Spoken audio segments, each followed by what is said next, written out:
എല്ലാവരും നമ്മളെ ഖബറിൽ കൊണ്ടുവച്ചിട്ട് മടങ്ങും. എല്ലാവരും തിരിഞ്ഞു പോകും, കണ്ണുനീര് തുടച്ചു കളയും. പിന്നെ കരഞ്ഞുകൊള്ളണമെന്നില്ല, പിന്നെ നമ്മളെ ഓർത്തുകൊള്ളണമെന്നില്ല. നമ്മളെ ഖബറടക്കുന്നതിൽ ഭൂരിപക്ഷം ആളുകളും പിന്നെ ഒരിക്കൽ പോലും നമ്മുടെ ഖബറിൽ വരൂല.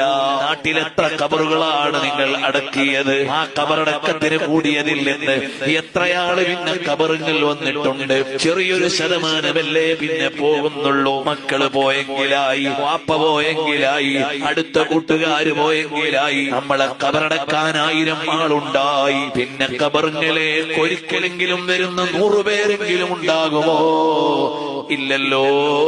പിന്നെ നമ്മൾ വഹ്ശത്തിലല്ലേ, വന്യതയിലല്ലേ.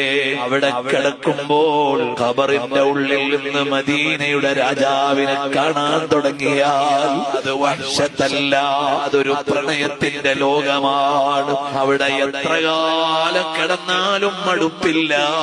അതാണ് നൗമത്തിൽ അറൂസ്. മണവാളൻ കിടക്കും പോലെ കിടന്നോന്ന് പറഞ്ഞാൽ മണവാളൻ സമയം പോണതറിയില്ല, പുതിയാപ്പള നേരം പോണതറിയില്ല. അതുപോലെ ഖബറിൽ മുത്തുനബി സല്ലല്ലാഹു അലൈഹി വസല്ലമ തങ്ങളെ കണ്ടുകൊണ്ട് കിടക്കുന്ന ഖബർ 1000 കൊല്ലം കിടന്നാലും 2000 കൊല്ലം കിടന്നാലും അതിൽ മടുപ്പില്ല.